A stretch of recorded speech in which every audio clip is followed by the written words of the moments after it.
నేడు మా ఇంట జరుగుచున్నది మేటి కళ్యాణం.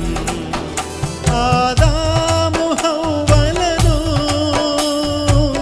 చేసిన దేవుడే నేడు మా ఇంట ఏర్పాటు చేసెను ఘనముగా, ఏర్పాటు చేసెను